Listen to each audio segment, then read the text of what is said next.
After Wallach's escape was discovered, the heroes searched Belcora's vault, finding great treasure, coin, weapons, and armor, and perhaps most importantly, books. They quickly brought them to me in my library, and we scoured them for significance. Morlabin, too, was paid a visit for an update on his studies, and he posited a grave question. Should Belcora be defeated? Would she not just reappear and rise from her death again, as all ghosts do? Can she be put to rest if her goals go unfinished? With all of our work, with the aid of the Caligny and Mr. Rawline, all in all, hands together, we seem to come to some sort of conclusion. Belcora's tomes pointed toward the power of the lenses yet again. Their powers of possession went further than we could have imagined. Within each contained slivers of Nimbaloth's own essence, and these could be focused through the lenses. But more importantly, they could be instilled into another creature, drawing the Dread God's own empty, uncaring gaze. Hello there, creatures and denizens of the North. James here with a favor to ask of you. We want you to go out and tell a friend about one of our shows. Word of mouth is so important for a burgeoning network like ours, and each and every one of you can help us grow just by mentioning one of our shows to a friend, a game master, or someone on the street with a cool shirt. We'd also like to remind you that we've got a free public Discord where some of our most dedicated fans hang out at unchartednorth.com/Discord, and we'd love to hear from you. And if you really like what we do, you can help us create these shows and get some cool rewards in the process at patreon.com/unchartednorth. That's it. Thank you so much for listening, and we hope you enjoyed today's episode.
You ever read a book and you're, Never. the character, and well, we know you can't read, Scoot. You read a book and you've got a character in your head, and some books are really good about like describing what they're wearing and what they currently look like and stuff, and or some books focus on certain characters more than others on the sort of physical appearance. So you have in your head like an idea of what they look like, but then you suddenly realize at a certain point, like, that person has long hair. I've been picturing them for I don't know how long with short hair, and I was wondering about all of your characters. We have some artwork, some professionally drawn, and some of them we just made online on Hero Forge, but we don't really always keep them updated, especially with new equipment and that sort of thing. So it made me think, how often do we describe our own characters, like physical appearance? How often do we update the artwork? Not really. And what is in each other's sort of headcanon of another character beyond their own? So, like, for example, I'm gonna go ahead and call Scott out. Scott, when you picture Beryl, what stands out in your head? Well, clearly the metal feet, because I think Cam's done a really good job of bringing that part of the character into the world, like referencing it multiple times, which is great because so many times when you make a character, you mention something about them the first time you play them and you introduce them, and then you never mention it again. And so you have it in your head canon, but then all the other players, just like we're about to do probably, don't remember it all. So Cam's done a really good job of like driving home the metal feet. And then, but I just picture Beryl as like some sort of like Etsy illustration of like a cottage core, like cute little like mushroom capped festival girl who's also a dwarf. And then Inoki's like the most adorable little like gremlin-y mushroom. Because I know the picture that we use for Inoki at first was like really intense. Yeah. But That's in my weird. mind, Inoki is just like so fucking cute. But still with like teeth and like rah, rah, rah, rah, rah, but like Yeah. so adorable. So like kind of like a pit bull made of mushroom, like terrifying, but also adorable little hippos. Yeah, like a little blockhead pit bull, you know? So cute. So good. You know what a pit bull's head looks like? A cinder block? That's my favorite. Yeah. You can tell there's no thoughts in there. Same IQ as a cinder block. Cam, what's your head canon of Nirkaj? I think that Nir Kaj, in my headcanon, is significantly taller than he is in real, like, but it's just like such this like heroic character. Like Dunk like plays it really well of like the teetering on the confidence, but like just still like hams it up at such a level and like has come in clutch so many times that like I think Nir Kaj is like, 4'5", 4'6", or like, whatever that is in centimeters. Yeah. I can't do the math on the top of my head, but like Nir Kaj is probably what, 3 foot? Yeah, he looks big from a distance, but he's 3'5", I think. Yeah. Yeah. Just a full foot taller than he actually is. He's got big personality. When he engages, he's got this big personality to him. And to be, I guess like, you could almost say he's got like a non-toxic little man syndrome, Yeah. where he's like making up for his small stature in other ways, but like not in a, Being a a way dickhead. that makes you really want to hate him. Yeah, not being a dickhead. Yeah, before you say non-toxic, you should see what he posts online. I can't wait to see Nirkaj in a Starfinder game. Nick's body count is fucking huge too. That's it too. Like when something is hitting that hard and leveling the battlefield, you picture them bigger. Oh, it's good. Yeah. What color do you think Nirkaj is in your head? Kind of like an orangey yellow, I guess is probably like the middle. Like the scales are kind of like yellow on the top, but like the edges of it like have this kind of bronzy orange highlighted edge to it. It just looks super shiny, and like anytime it probably catches some of the bioluminescent light from the mushrooms, it probably looks sick as hell. Yeah, cool. All right, Dunk. Headcanon of Ruff. What do you think? Oh, rough. I mean, I really struggled to get away from the smiling pug with a fish that was the original Arthur artwork. Yeah. Yeah. But, I mean, given just how much shit that little pug has been through, it's like I can only imagine all of the whimsy and cuteness of, like, it being a Shuni, which is a little pug dog running around. That's kind of worn off by just how grizzled this pug must be looking by now, and just determined, and just like, what you see is the air of like all of the battles before him, before you really see, a little furry creature ahead of you. So I think just the way that Ruff must comport himself right now, like, the weight of the Shaika within him is kind of like what you see before, and the scars of battle. So, and then a cute little pug. Yeah. Like, I think I imagine he's as grizzled as a cute pug Shuni can look, but is also just still kind of adorable, no matter how battle hardened and scarred up. Oh yeah. If ever that belly were ready for it, it was getting some rubs. Yeah. And wasn't the original Ruff artwork a pug dressed like Boromir? Yeah. Yeah, it was the same Yeah, it dog. was. Yeah. Yeah. It absolutely was. Oh my god, the Horn of Gondor and everything. Yeah. All right, James, what about Harold? How do you picture Harold? I think Harold is like one of the harder ones for me. I'm really bad at this because Mhm. when I picture the battle in my head, I picture like game pieces, like just like 3-dimensional versions of the tokens we have. Mhm. Um, but if I were to extrapolate that, it would be Josh Brolin wearing the lion skin cape from the Rock Hercules movie. Somehow I Deep knew you were going to cut. say that. I mean, that's The pretty Rock goddamn Hercules close. movie. Josh Brolin's a good pickup for. Yeah. I always think Anson Mount. I don't know why Anson Mount. Oh yeah, Yeah, also a good one. Anson Mount's really pretty though. Josh Brolin is like hardened. Like I would believe Josh Mm. Brolin has hunted before. I think the hardest thing Anson Mount has ever had to hunt for is a bottle of water in the back of the fridge. Shots fired. Shots fired. Hell yeah, hell yeah. Yeah, I mean, honestly, I know nothing about the dude. No shade. I'm a big fan. Like, yeah, he was. Yeah. I loved your work as Blackagar Boltagon. Like, big fan. Former big fan of Stemming the Tide, Ensign Mount. Yeah. Yeah, I think that's pretty accurate. Like Harold is just, but Harold's a pretty handsome dude. Let's not get it twisted at a 5 charisma. But yeah, he's just like, because Harold's just kind of like dude, you know? He's just like, Mhm. it's just a dude. Josh Brolin will always just be young Tommy Lee Jones in my head. So that's kind of what like I'm picturing is like Josh Brolin from Men in Black 3, Mhm. not like Thanos Josh Brolin or Old Boy Yeah. Josh Oh, Brolin. No Country for Yeah. Old Men. That's how I picture him. Jonah Hex. He's Okay. a silver ring fox. Mm. Yeah, Jonah Hex is a good pull.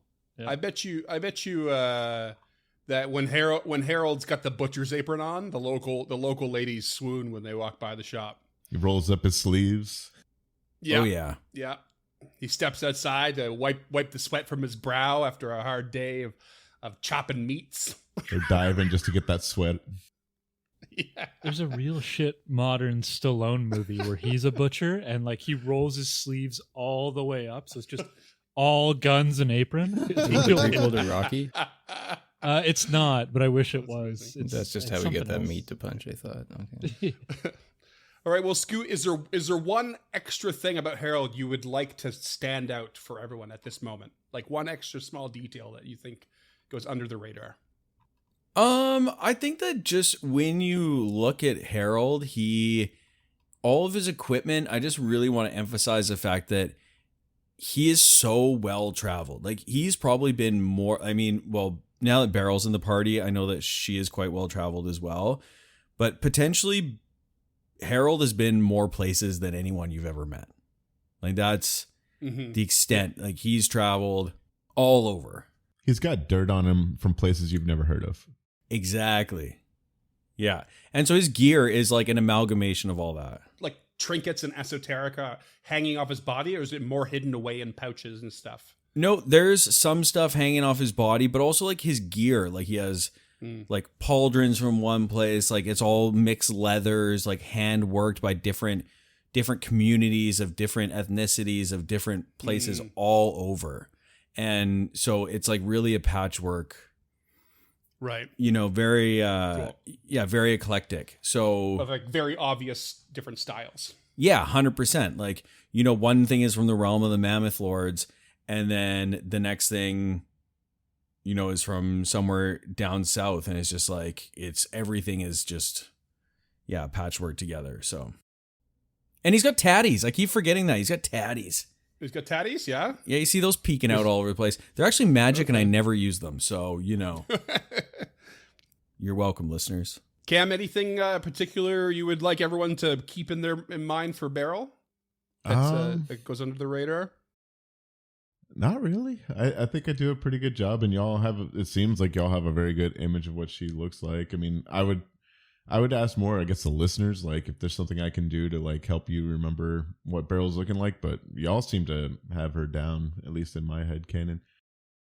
Does she usually have like the staff out walking with it, or usually Oh is yeah, it more? yeah. No, Yeah. she is like Tulok, where the aesthetic matters, but she's way more like casual about it than Tulok, where Mhm. it's like she's okay with like iconoclastic clashes of like fashion and taste going on, and is more willing Yeah. to just like let there be a balance in a different way rather than all streamlined one aesthetic. Yeah. Okay. Dunk, what about Nirkaj? What do you feel like everyone might miss, or you would like to add to the aesthetic? Those capri pants. Yeah, I mean, he has been wearing a very revealing thong this whole time. Oh, on the outside? Yeah, whale tailing. Yeah, just low cut pants, high cut undies. I think one of the things that stands out for me is that what your actual clothing, because the artwork we have, it's like really casual, kind of swashbucklery stuff, but you're wearing full plate as far as Oh your yeah, gear he's a goes. clanky little boy. Right.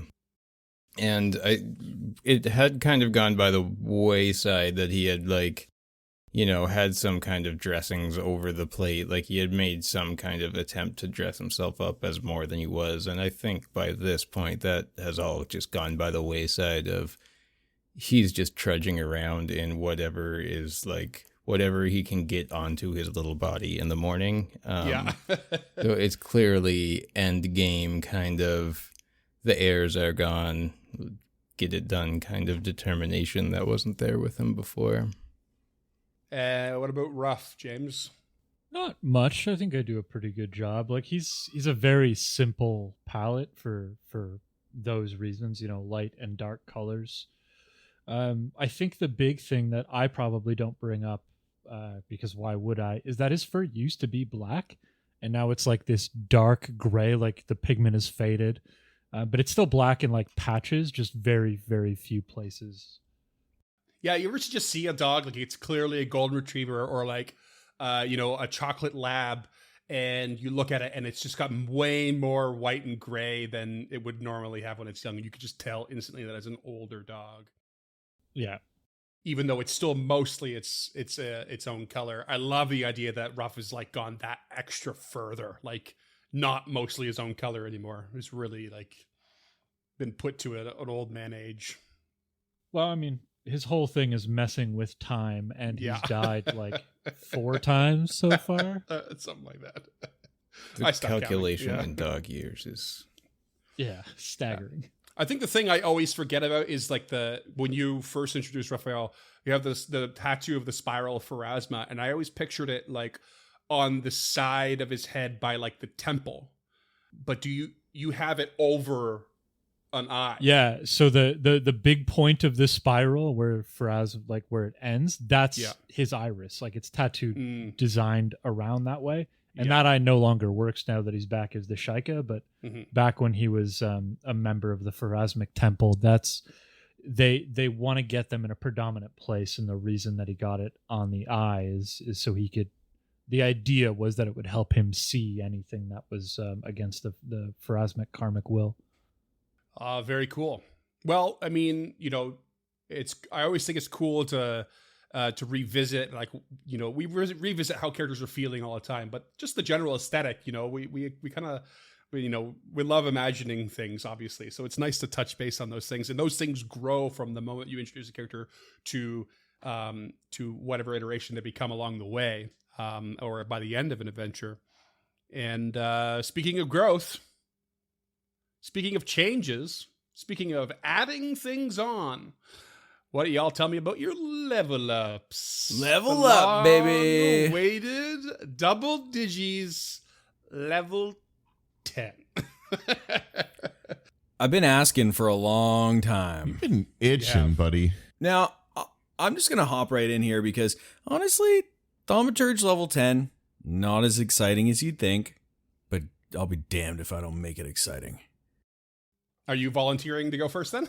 Yes, I just interrupted and said I would go first. Okay, sure. Go for it. I'm not going to tell you what my class feat is because I'm going to do it in roleplay. So, Okay, I'm just going to peek right now. bearing the lead. And then for my archetype, hey, guess what? Because I don't plan ahead very well, unlike James, who probably did a better job of this than me because we both have Undead Slayer dedication. Nope. Wait, No, that was Lump. That was Lump. that was Lump. Never mind. I'm sorry. Well, now I'm a dick. R.I.P. R.I.P. Well, Lump would have prepared this way better because Cam plans ahead too.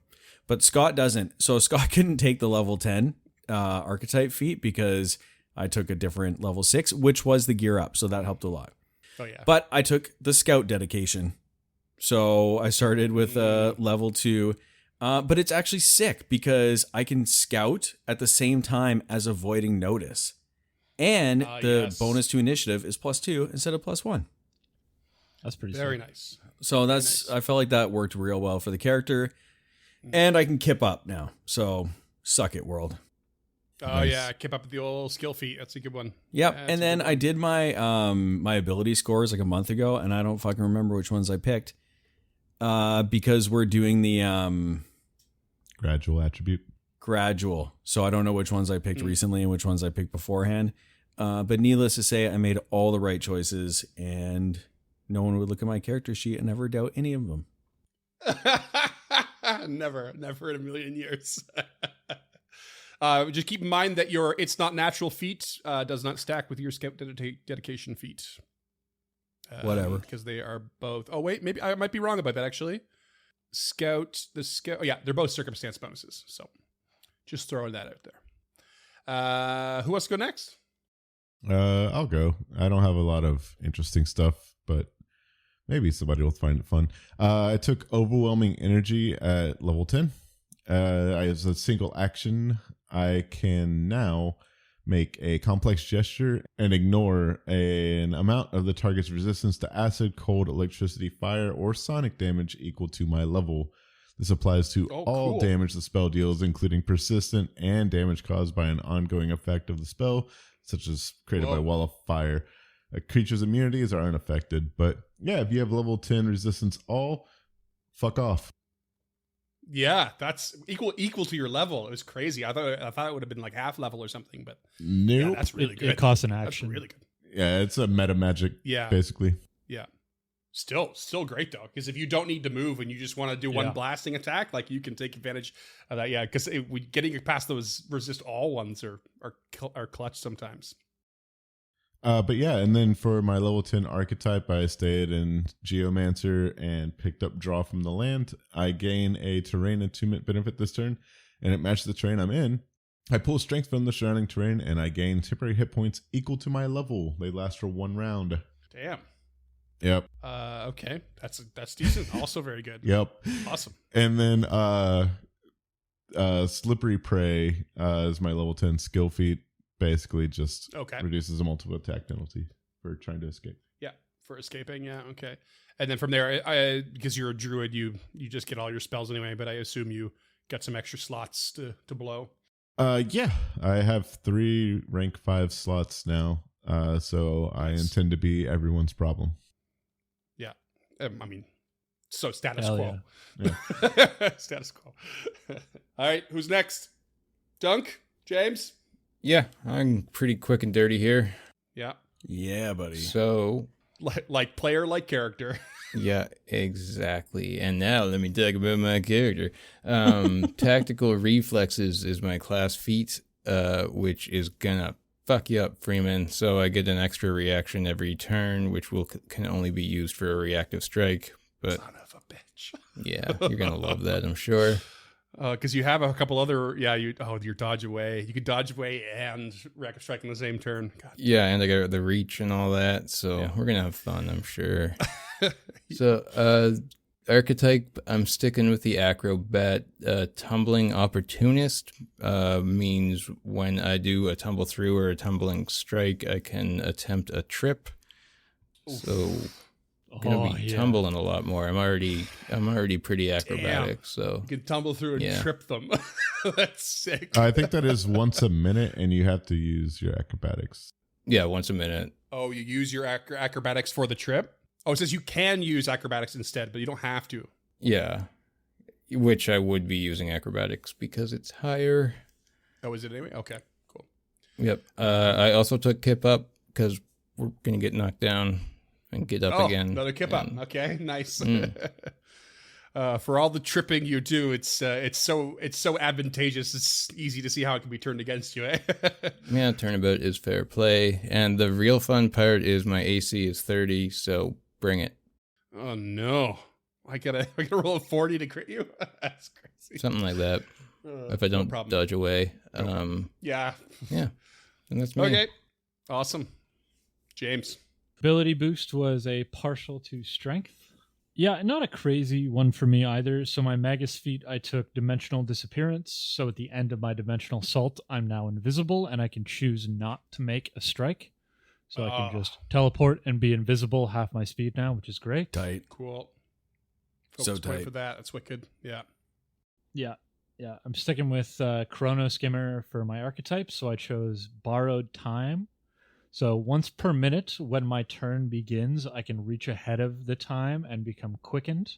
So it just free action at the start of my turn. I'm quickened for that turn, but when I'm done, I'm stunned 1. So the next turn, I'm essentially Okay. stealing an action from my next turn, which is pretty cool. Okay. Oh, cool. Very cool. Yeah. And the skill feat, because I already have Kip Up, I took something called Tame Animal, which is a first level nature skill feat, which I'm sure I will never use. But I figured it went in with Ruff's Empathy Incarnate and that kind of stuff. So Okay. Yeah, where's all the Sure. cave bats, you know? You can't make a bat friend down here? You scared them all away when you fought the Goliath spider. I guess, yeah. And the I got Shuln. 2 new 5th level spells. I chose Blink Charge, which is you'll all find out what that does, but it's fantastic. And the other one I chose, I'm really excited about. It's called Stagnate Time. It's a 2-action 20-foot burst at 120 feet, 1 minute duration. Anybody that begins its turn must attempt a will save. Failure is slowed 1. Crit fail is slowed 2.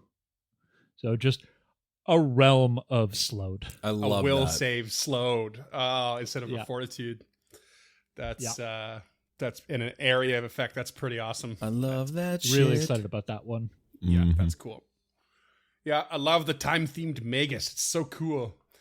I'm familiar with Blink Charge. Can't wait for that one to be Yeah. demonstrated. It's a Yeah. good one. I'm excited. Yeah. Awesome. So cool. Well, you've all leveled up. We left last episode with some pretty heavy info drop and a lot of things pointing towards what your strategy needs to be for going up against Belcora. You don't have everything you need, though. You have 2 lenses and the lattice. One lens you still don't know where it is, and another one you know it seems to be still in Volek's possession, as far as you know. But speaking of things in your possession, Ruff did go to town. You have some downtime available to you now. You guys gonna do some shopping to round out your level ups and get a few more things added to the characters. Yeah, Ruff is going to buy like 85 gold worth of just actual garbage. But Okay. I think a lot of it will be Big bag of useful. compost.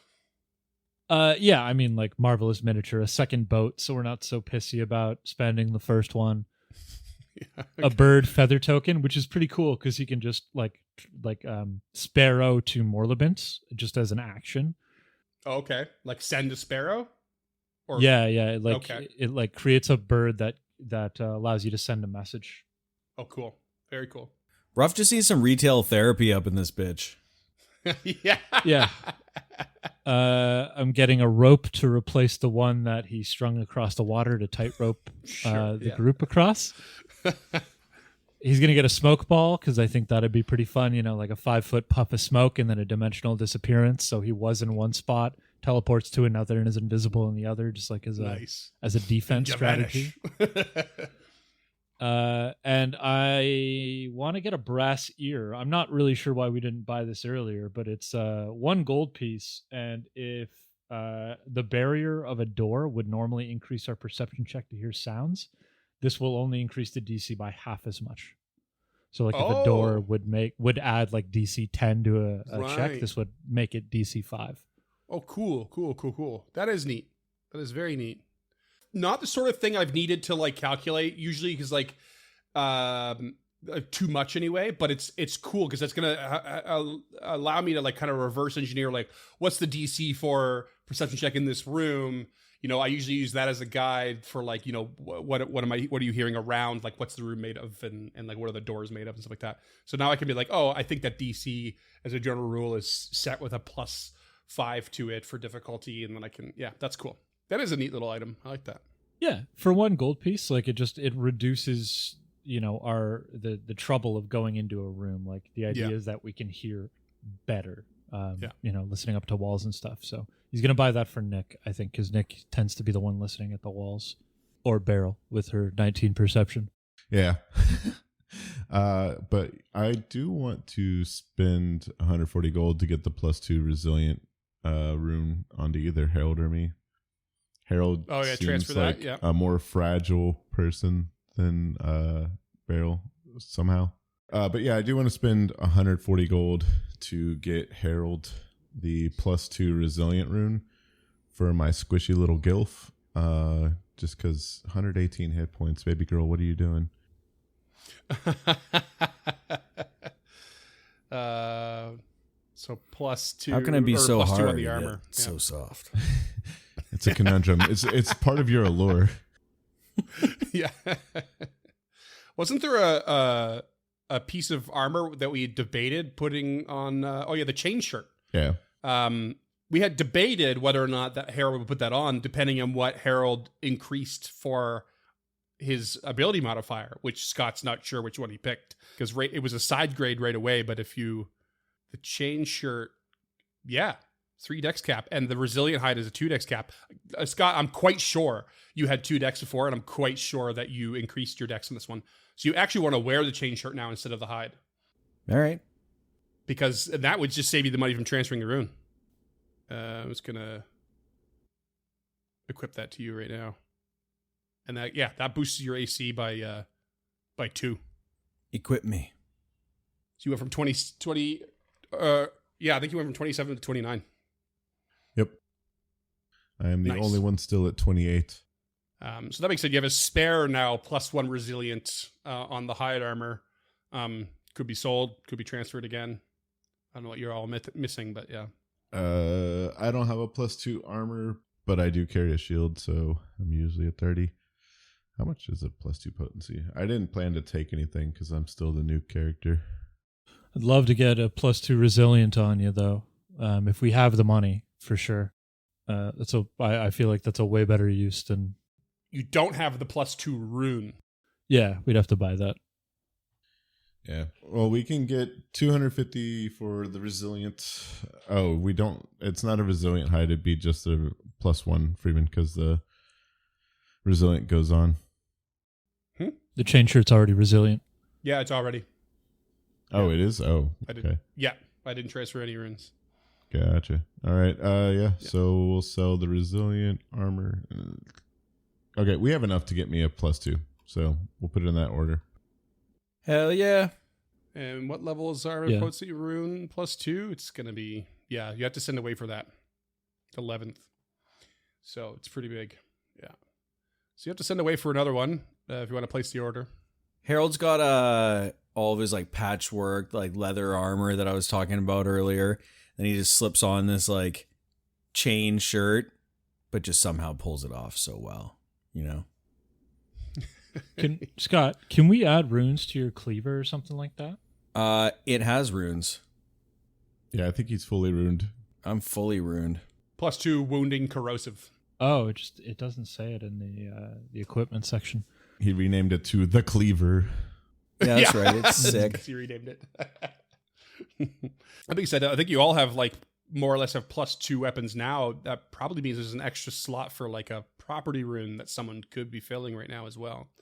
I could be wrong. I know Nirkaj has got was it the grounding and the thundering and what was the Beryl has the polarizing mace.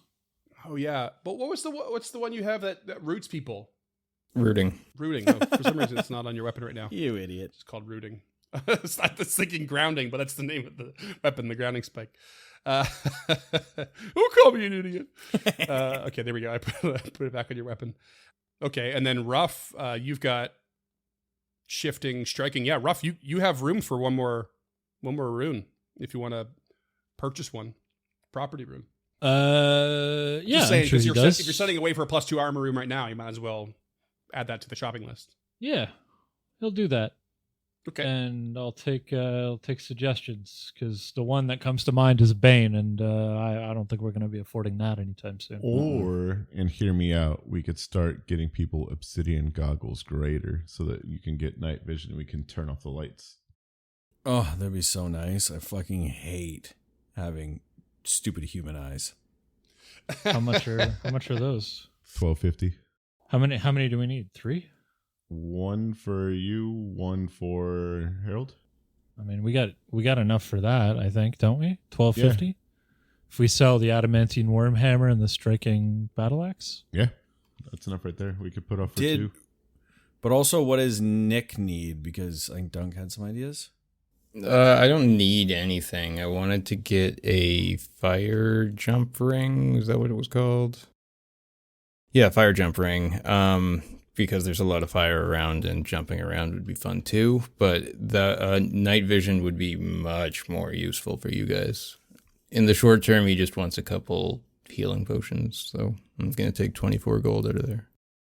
Okay, so I could sell my Eyes of the Cat then when they come in, the obsidian goggles. Yeah. So how much total would we need for the goggles and the your Let's jumping see. ring? We need 2,500 for the goggles and then 900 for the ring. So 3,400 something. Plus the armor potency rune. I already minus Which that from is- our total coinage. Oh, did you? So, Oh, yeah. okay. We have all the gold for this? Just I'm double-checking. doing the math right now. Okay. I'm making a little list for the calendar here of what you're ordering. Ooh, I've never bought something so expensive. Just drops it on the way to the shop. Yeah. But I didn't get the extended warranty. My brand new goggles.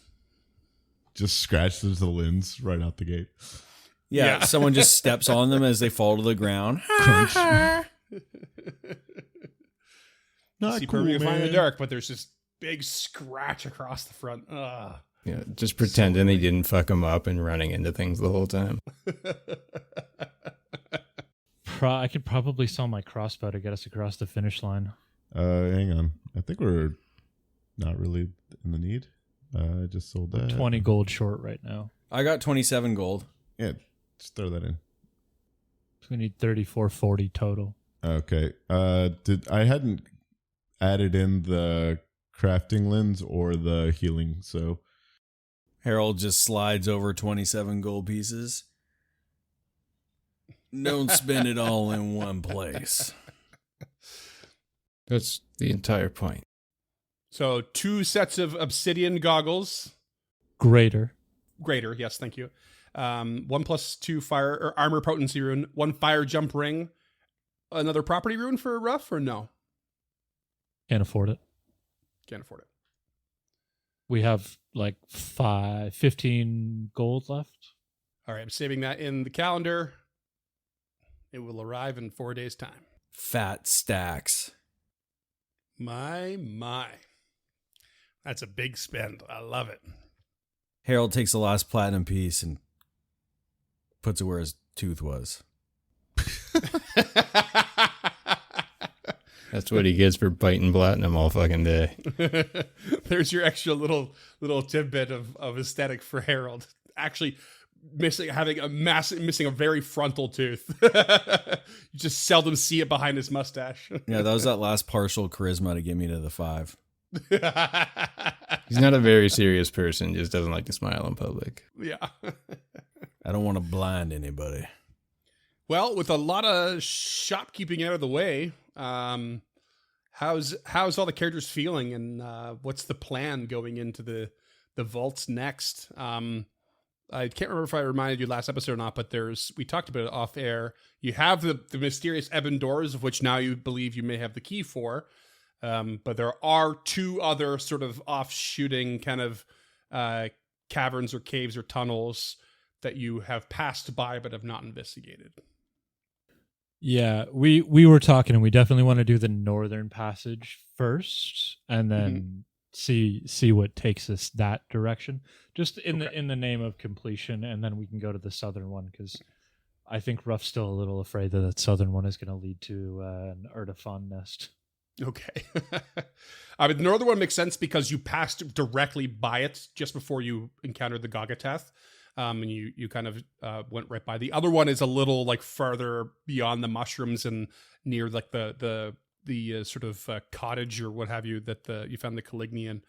But you didn't really investigate that way much at all. So if I'll just go ahead and ping on the map here where that entrance is. And take it away, friends. Full rest. Full rest by all means. I fast forward the calendar a day, so it should be good. That's 3 days left to get our shit. Everyone's shared the information they found with Ruff, who was in town at the time.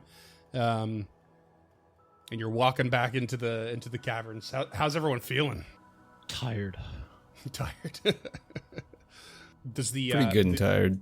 Does the information, weigh on anyone, or is it like bolster some resolve? Is it a bit of both?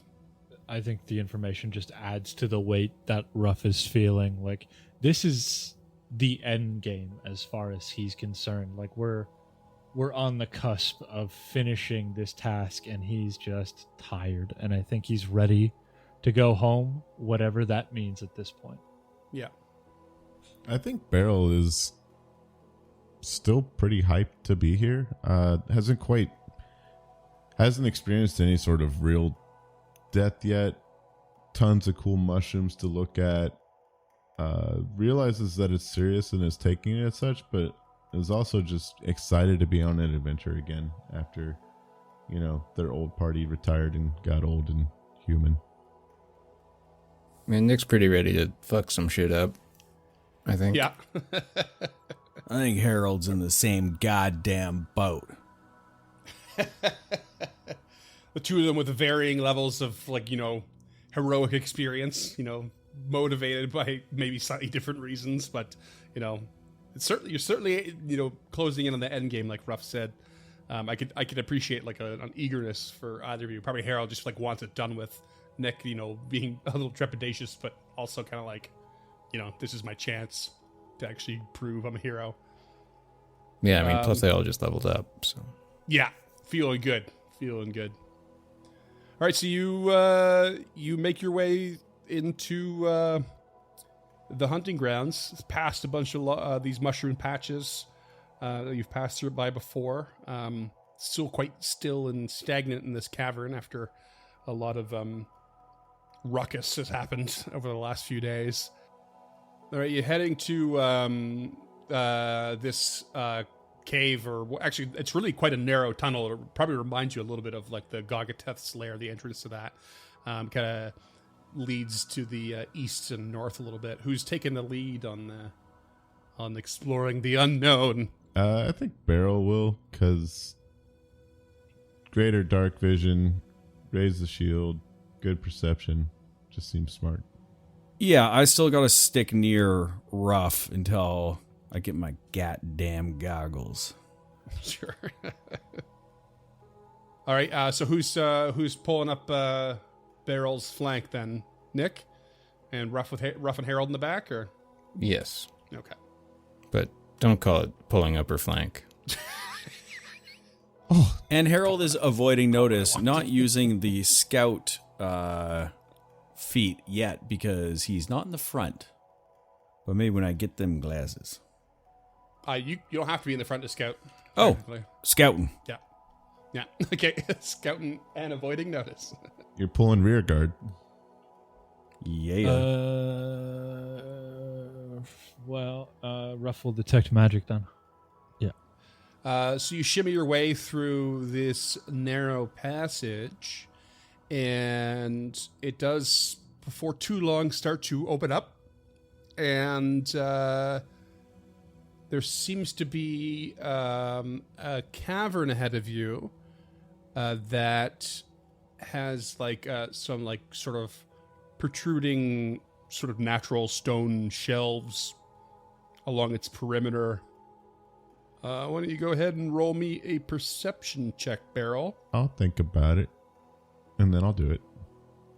Oh, natural 1 to start. Let's go.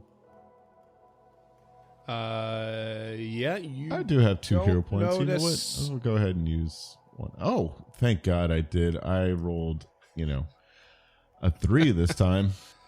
Oh, good, very good. Hell yeah.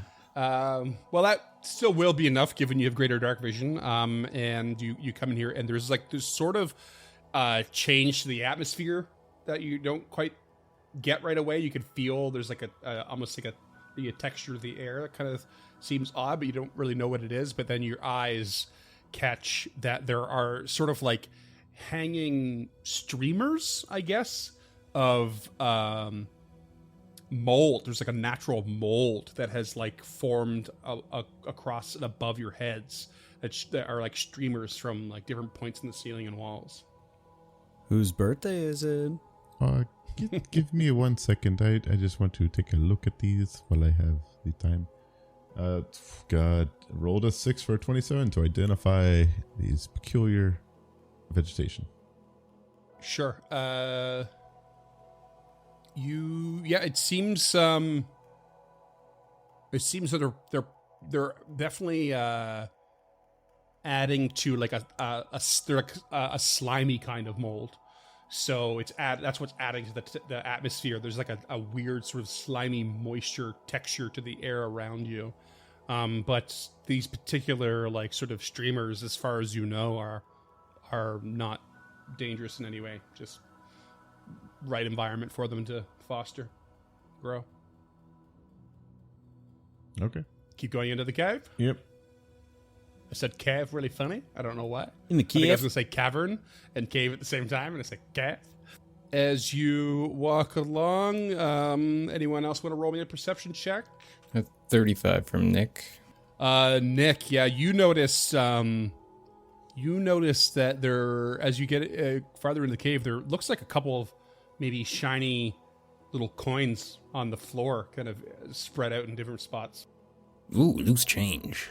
I almost bought a 10-foot pole, and I'm starting to regret not doing that.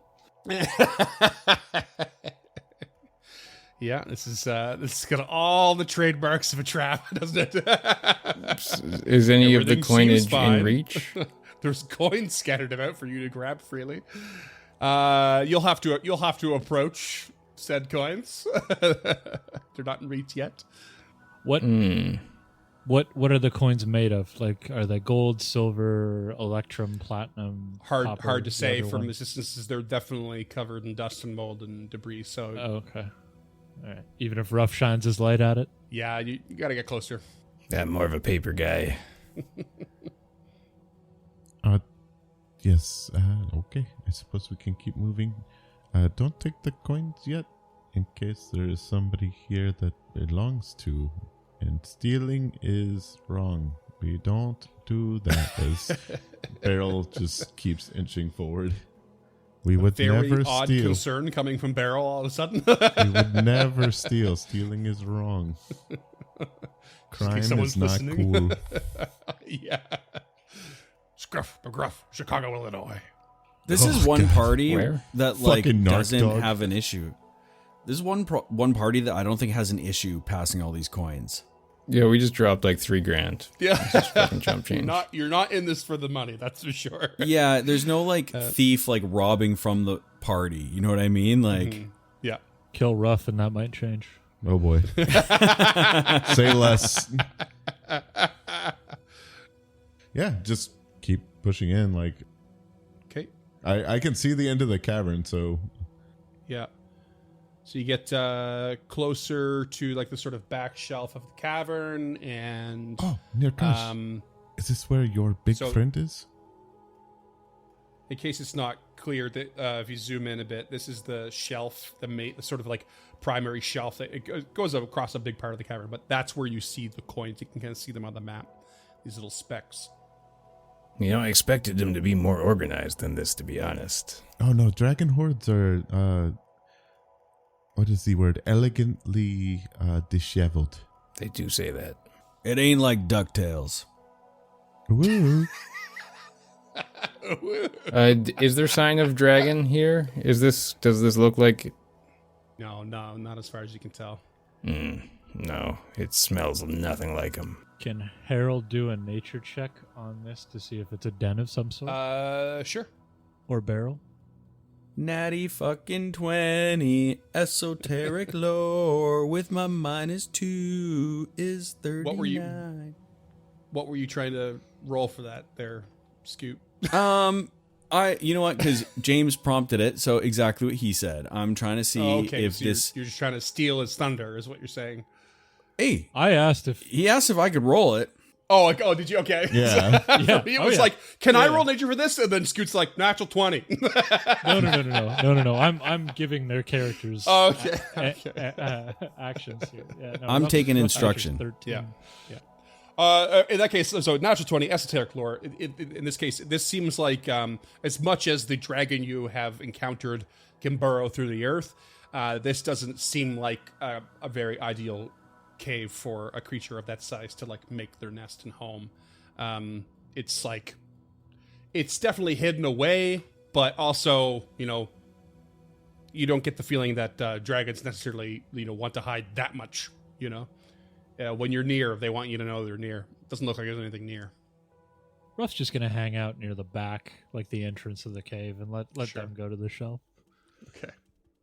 This looks like the remains of a nest egg. All right. Push it a little further towards those coins. Sure. Let's get it in. Roll me another check of some kind. Perception, survival. I'm gonna. Beryl sees the shelf, does some quick math on the ground, and then just clicks her heels to the dirt and jumps up there. Okay. Jumps up there With the blast reckless feet. abandon. Yep. Okay, you hop up. Little dust flutters off the cave floor, and you take a look down at these coins, and they're kind of scattered about, but they appear to be silver. Nothing of terrible import. And that's when I need you to roll me a reflex save, please. Okay, doke. 22. Is that a success, failure, critical failure? It is a failure. I rolled a 5. Statistically, I should roll better. Hero point. I Ew. did. I rolled a 6 for 23. Stats never lie, baby. Statistics, fun for It's everyone. nice that you're improving. You realize in that moment that because you thought, or because you knew that mold was kind of mundane and not worrisome, you stopped looking up. You should not have, because something very different comes down. You look at these coins, you're like, oh, they're silver, they're not worth much. Oh, what's that weird green slime on them? And then suddenly, this green slime falls down onto your head. And you immediately become drained 1 as it starts to sap the life force from you. Is this a creature or a hazard? It is a hazard. Okay. So suddenly drops, and it says, the slime lands on the target. Target is drained 1, and you can feel it starting to sap the energy from you at a very alarming rate. We're gonna roll for initiative because time is gonna start ticking. I'm just gonna, everyone go ahead and roll me what they got. 24, +2, y'all. 26. 21. 37. Natural 20 for a 40. Damn. Okay, very nice. Beryl, you are first. What can I roll to identify this? Go ahead and roll me in nature. All right. Can I keep my 39 from earlier? No. I'm not Scoot. God damn, I cannot roll when it matters. That's a 4 on the die for a 25. Oh, you don't know. Yep. There's a causticness to this thing, but it's not dealing acid damage to you. So you're like, it's pulling something. Maybe it's caustic. It's feeding off of you somehow, but you're not sure how. Okay. All you know is it's on you. That's danger. What color? Green. Green, you say? It's literally just called green slime. I actually have a question for you, GM. Can I cast Caustic Blast at my feet to take acid damage to attempt to burn it off? you cast Caustic Blast at your own feet Mhm. to like, it's a reflex save kind of thing. Yep. Yeah. So I mean, I have an AC and an HP for this slime as well as like the typical kind of disable the hazard kind of checks. So if you want to try and target it with some damage, you're more than welcome to. Yeah, I mean, I'll also be taking damage, but that's just Beryl's first instinct is something dropped on her that is covering her. Just cleanse it with acid, Yeah, like just burn get it off. away. Yeah, yeah, I'm okay with that. All right, Beryl will take 10 points of acid damage. Okay, and this is a reflex save for this, right? I have a reflex Correct. thing here for it. 33. I rolled real good. That is a success. You'll take half. The slime does a backflip. Oh, I guess I can also make a reflex save against it. It's like flipping a pancake. 20. Okay, yeah, I failed, so we're good. Okay. As far as you know, you've damaged some of this. It's like some of it. Maybe you instinctually know that some of it's like receded away or something. But yeah, it doesn't. It's still in full swing doing its thing. So It burns! Blast me! And then Beryl will just rough use magic. and it's gonna be Harold's turn. Not you, Harold. No axes. Well, I guess I'll use a returning hammer. Well, wait, no, Oh, that green slime is on your head. I think we're gonna have to amputate. I'm rolling an esoteric lore on this 35. Yeah, you should be able to remove it from Beryl with a survival check, so long as you are at least expert in survival. I'm a master, baby. Okay, that's probably a very good thing right now. And you know that this is going to, if it is not removed, it is going to, like, all things considered, very quickly drain the life out of Beryl. Can I reach Beryl from the ledge? Like, how high was the ledge again? It's a quick hop up. You can just run up there if you want. Okay. Harold runs and hops up and rolls a survival check. Don't worry, Beryl, I got you. 25. Oof. I don't like that. Hero point or no? Fuck, that's kind of like middling at this level, isn't it? You rolled a natural 8, so I know. it's not great. Freeman does But get I don't to know tell if- you if it's success or failure first. I do. It's Oh, a failure. hero point. Okay. 33. Meet to beat. Holy shit. Nice. Okay. You get up there and you just like instincts take over, and something about being in the jungles of the Mwangi Expanse, things dropping from the treetops like kicks in, and you're like, I know what to do. And you get over there and you just expertly like swing your weapon around and like shear it off of Beryl's head in like one fell swoop. Done. It just like slaps on the floor like in a little puddle. And you can see it like writhing about a little bit, but it has no ability to like come at you. It's done what it can do. That's it. Oh God, does Beryl have the monk haircut now? The skullet? You get the bowl cut. No, the opposite. The Oh, you opposite, call that the where you're skullet? bald Yeah. in the middle. Yeah. Got the cul-de-sac going. The cul-de-sac. There we go. The cul-de-sac. Oh, No, again, because it wasn't dealing acid damage, it didn't actually burn anything away. Oh, I know. Just you described Harold using his I hatchet love to it. take it out of my hair. So Oh, yeah. just an No. impromptu scalping almost. Yeah. So good. That's one close shave. Yeah, okay, done. Thank you so much, Harold. I should have been a little bit more cautious, but live a little. You only live one time. Oh no, I've lived several lives at this point. Not like rough, Rough in the but back, not like shaking rough. his head. But, As I always say, YOLO. a YOLO? You only live one time. Oh, I thought you were describing the delicious street corn for a moment, but yes, I guess YOLO. Yeah, I was reading this hazard earlier, and I was like, "This could be one of the most unceremonious deaths ever in a cavern, which has 15 silver, by the way. It's your only reward if you want to scrape them up.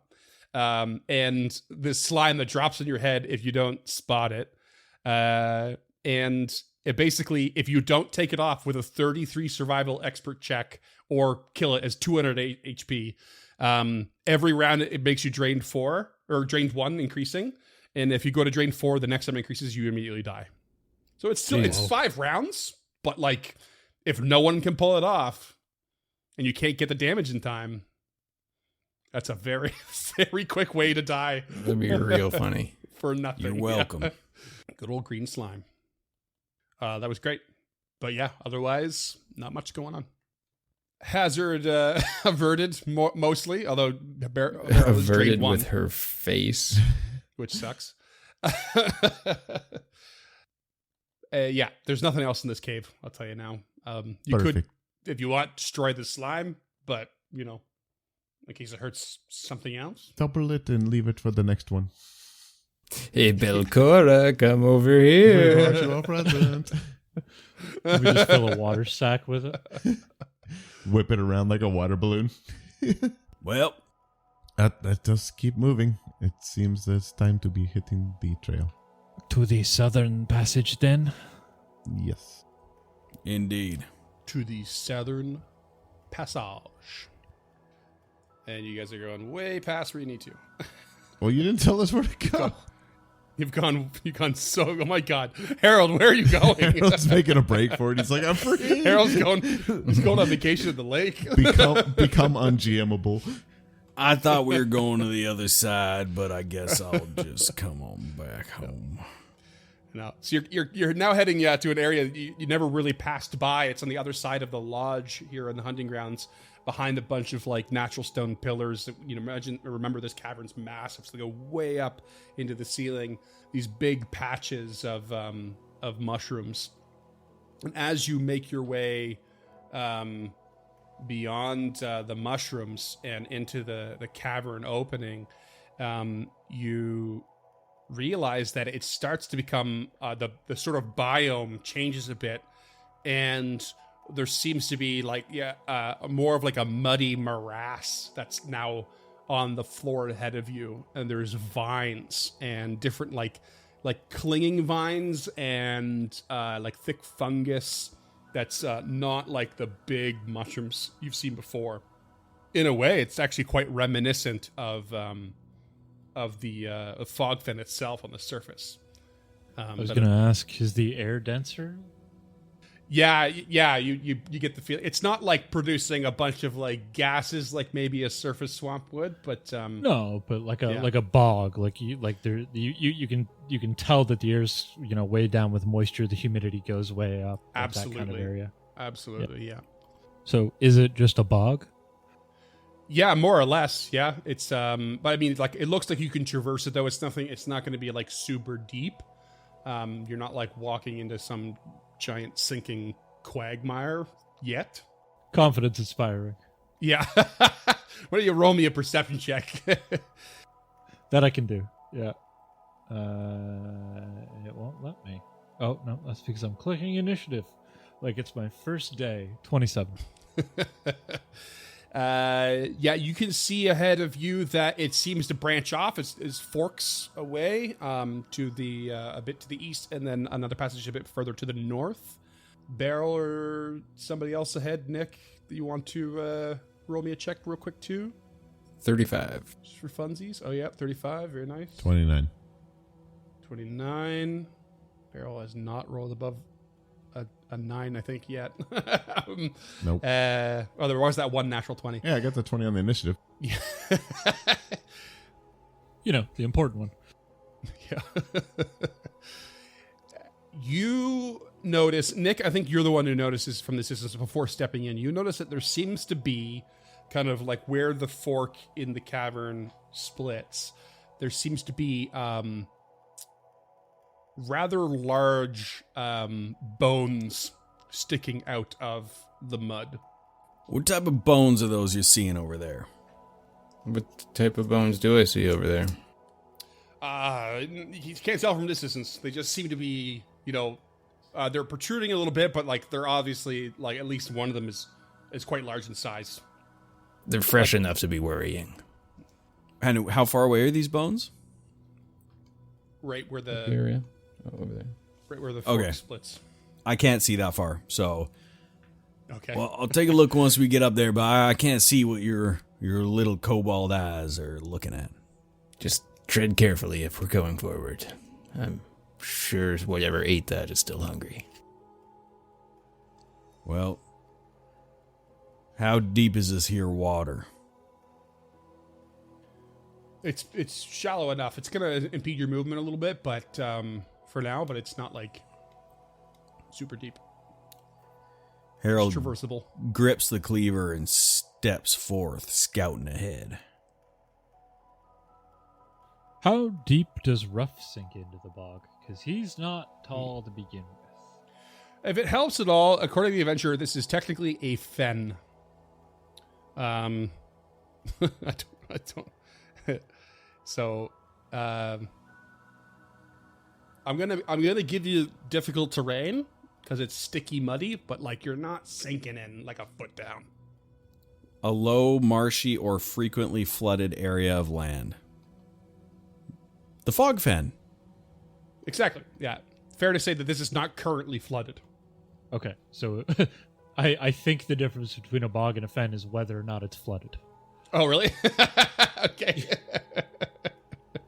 The bog fen. I'm sure that's an oversimplification. Swamp, fen, morass, bog. The list goes on. Marsh. Well, there is a difference between a swamp and a marsh, and one is fresh and one is brackish. Watching way too much River Monsters. So Ruff pulls up his robe and steps in. All right. Whoa, wow. Well, he doesn't want to get mud on his robe if he doesn't have to. Yeah, but think about your chastity, He's just pulling it up to his shins. your modesty. He's that was wearing probably a the more dress. appropriate word. He's just pulling it up so he doesn't trip on it. Yeah. We ain't playing no Not Pendragon. ducking it. He's wearing a robe, so he just lifts it up so his feet are free and he doesn't trip on it because it might get Ooh. weighed down by the boggy or the stupid mud. Harold eyes up Ruff's ankles and then carries on. Exactly. Keep on carrying on, Harold. You weirdo. You weird, creepy grandpa. As we get closer, Yeah. I want to roll on them their bones. Yeah, roll them bones. Haven't rolled on bones in a while. That's a 3 on the die for a 24. You're not quite sure what kind of bones they are, but you notice that like one that's like sticking out is like it's big, much bigger than like a, what's a big, like a femur bone or something like that. Like that's a big human bone, but yeah, this is like very sizable, very megafauna-ish. There's a big old bone up here, y'all. I don't know if that's a resident or prey, but we're looking at a master hunter. And Harold continues to the north. All right, you pass by these bones. Anyone else want to roll me a nature or perception check or something like that? Yeah, I don't think Ruff would be upset about rolling those. So 27 perception. 27 perception. I'm sorry, 34 nature. 34 nature. Nick, you want to throw one in for a good measure? Yeah, sure. 34 perception. Yeah, Ruff, you don't catch much, but you're sticking with Harold to make sure he has his light. Beryl, it strikes you that maybe the bone sticking out is one giant cloaca, because these appear to be dragon bones. Nick, look away. These are. And you say that, and Nick's piercing 34 perception obviously stares straight at them in defiance. I know a cloaca when I see it. I don't doubt it, my friend. Oh. Nick, you notice a little pink stone sitting amidst the bones in the mud. Ooh. He will grab it. Okay. It's this small, smooth stone. You pick it up, and you immediately notice that beneath it is a small pearlescent stone as well, buried a little bit more in the mud. Ooh. Second to the last level, they finally give us $40 Aeon stones. I'm going to send this back in time. You pick the pearlescent one up as well? Yes. You pick that up, and it's actually like in the shape of a pyramid and reasonably smooth as well. Oh, shit. And anyone who detects magic on this and rules these two out realizes there is more around. Might just have to go digging through the mud. And get out your trowels. There is much magic in this area. Good thing Nick's been wearing those clam diggers this whole time. Someone digging around then? Yeah, no, Beryl will A little bit dig more? around, do some rootness, shuffling. Where do you need to identify this? Yeah, these will be any of the magic skills to identify any of these. 3 for 24. Nice. Beryl, you root around and you find one more actually. There is a red crystalline star-shaped stone. And I'm going to roll over your nature check a bit, Beryl, as you're like eyeing this. You start digging around, and you realize that some of the remains of this dragon in the mud seem to be preserved a bit. And you find some bits and pieces of what could be called or referred to as mud wings. Now, a mud wing is not something in and of itself. Mud wings are remains of magical winged creatures that are found within usually blighted swamps or areas of like a delicate balance. And they can be cooked. So I will require someone to do some sort of crafting check if they want. But they can create an item, of which you have enough here to create, I'm going to say 2, called Thrice Fried Mud Wings, which are a fairly powerful consumable that are item level 12. If you were to cook these appropriately, it says here that if cooked for too long, they basically lose the magical potency. If they are cooked too briefly, there are toxins in the system that can end up harming whoever eats them. But should you consume them perfectly cooked, thrice fried, they would grant you, you would basically, actually, I'm going to make you roll to see the details. So for now, you have the essential ingredients to craft a very valuable consumable called Thrice Fried Mudwings, and you have 3 magical stones. Thrice damned, thrice fried. But yeah, so I guess identify all the items, throw them in the stash, and Yeah, Ruff is still detecting magic. Casting some magic over, you feel as though you've found all of the loot hidden away inside this. I want to try and identify some of these because these are going to be useful now. Yeah, roll it up, roll it up. 23 Arcana on the pink stone. On the pink stone, 23 will not suffice. Yeah, I didn't think a 3 on the die was going to do it. Seriously bad rolls all around today. No, it's getting better. 24 on the pearlescent pyramid. On the pearlescent pyramid, I'm afraid that still will not do it.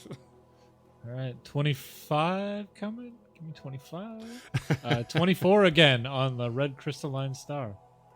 Are we sure that these are magic? He's like shaking. I detect it, but I cannot identify it at all. Yes, you recognize this red crystalline star as a preserving Aeon stone, in which basically if you invest this, it covers you in a faint aura, and when you are subject to lingering wounds, the aura is cast over you, you gain resistance 3 to persistent damage. And at the end of any turn where the persistent damage can't overcome this resistance, that condition will end. Yeah, It's not a that's high level pretty thing, sick. but it's 3 less damage any round you're taking persistent damage. And also, if you access the resident power, such as via a Wayfinder, it allows you to cast Stabilize as a primal innate cantrip. Pretty sick. Who wants? Nobody wants a red star floating around. Am I muted again? No, I no, just- you're I'm good. No one's just not jumping interested. for Okay. it. No one's biting too hard on that one. Yeah. I mean, shit, that's just straight defense. Yeah, it's good. Anyone should want it. You just have investment slots to consider. Yeah, I mean, Nick could take it if no one wants it. You can have multiple Aeon Stones floating on your head. That's the other thing I was going to ask is what's the... You can have as many as you can handle?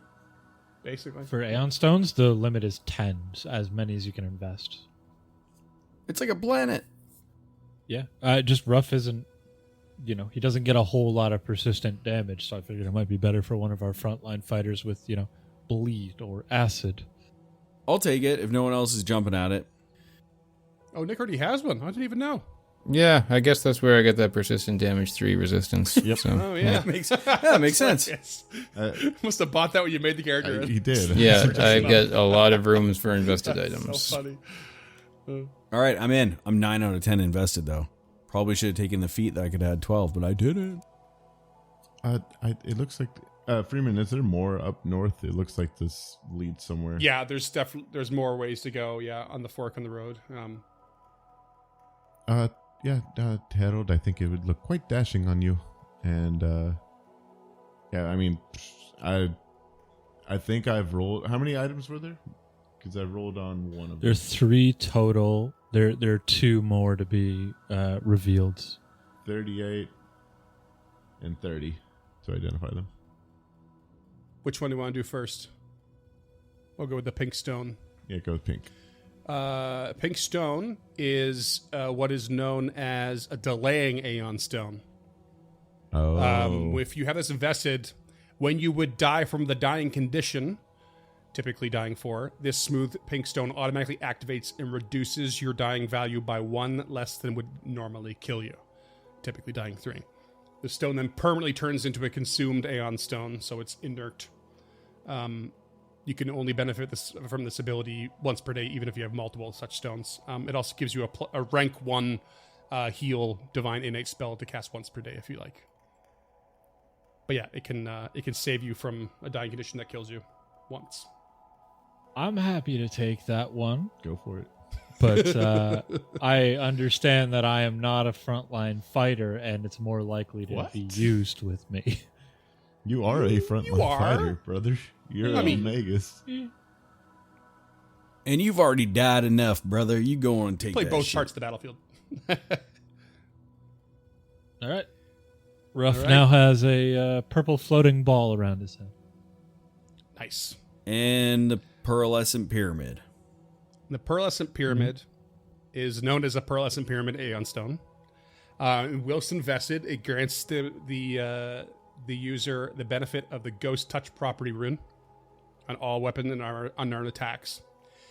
And if you have it have a resonant power activated for it, you have a once per minute 1 action activate that gives you the effects of the See the Unseen spell for 1 round. Don't mind me, just going to, and Barrel will push it into orbit around Nirkaj's head. Like, there you go. Around that's where Nirkaj's this head. one goes. Okay. This one goes over here. Yeah. I guess Yeah, Nick, you're being 100%. forced to take that one. Crown of Stones. It's yeah. probably a very significant one for you swinging that weapon against Ghosts. an incorporeal creature. Yeah. Mm. And then from there we do have the Mudwings. If you can roll a check on that if you want to understand what they'll end up doing for you should you cook them correctly. But I'll go ahead and roll a 31 nature to know what to do with them, what they do. I think it's crafting, is what he said. yeah, I'm gonna make you roll a crafting check to cook them correctly. But what their effect will do if they are cooked correctly is when you consume one, it will grant you a 30-foot fly speed. whatever your normal speed is as fly speed, whichever one's lowest. So if you have a 25, it'll give you a 25 for 10 minutes. And then it also gives you activate a reaction where would you take damage from a physical attack, you would intercept the attack with your pair of wings. You would get 15 resistance against physical for that triggering attack only, and shattering. You grow 2 sets of wings, so you shatter a set of wings, and then your speed becomes half of what it was. So you could basically for 10 minutes fly somewhere up to 30 feet, and then if you're attacked, take 15 off that attack, lose a set of wings. Now you can only fly at 15, and then you have the reaction again for one more time. That's some Archangel shit. I dig it. It's pretty wild, yeah. Pretty wild magic item. So you have enough to possibly make 2. Should you have time to thrice fry them. Very nice. Good little haul. Good little haul. This is a episode of a little bit of exploring, but really level up, shopping, acquiring gear. I love it. Yeah.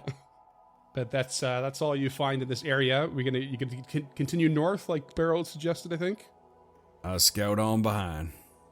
You head north, and it seems to fork off again a little bit, going left and right. And as you travel along, you catch the light kind of bouncing from rough, maybe across the cavern walls. You catch a little glint of something coming from the left cavern, like something the light seems to reflect through, and then something seems to reflect off. It seems to reflect off something else and kind of like scatter across the walls a little bit.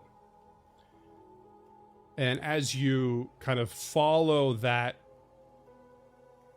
visual indication, you come around the corner. You see that the mud seems to dissipate here.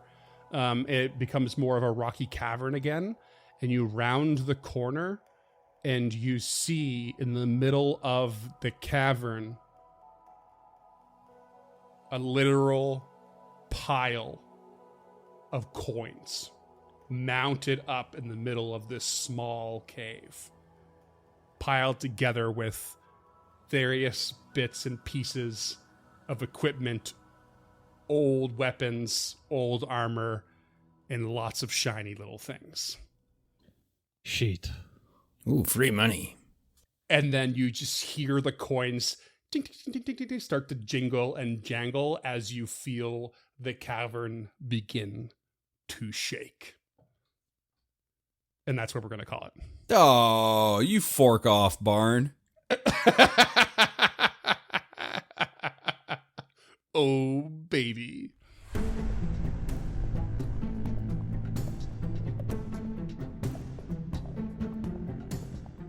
Stemming the Tide is an actual play podcast of the Adventure Path Abomination Vaults and is produced by the Uncharted North Network. Stemming the Tide uses trademarks and/or copyrights owned by Paizo Inc., used under Paizo's community use policy. We are expressly prohibited from charging you to use or access this content. Stemming the Tide is not published, endorsed, or specifically approved by Paizo. For more information about Paizo Inc. and Paizo products, visit paizo.com. Music is composed by Will Savino and artwork by Greyhood. Stemming the Tide is recorded remotely using Foundry Virtual Tabletop. If you wish to connect with us or support this project and projects to come, we can be found at unchartednorth.ca, patreon.com/unchartednorth, and on all major social media platforms. Links to all credits can be found in the episode description and our website. Thanks for tuning in.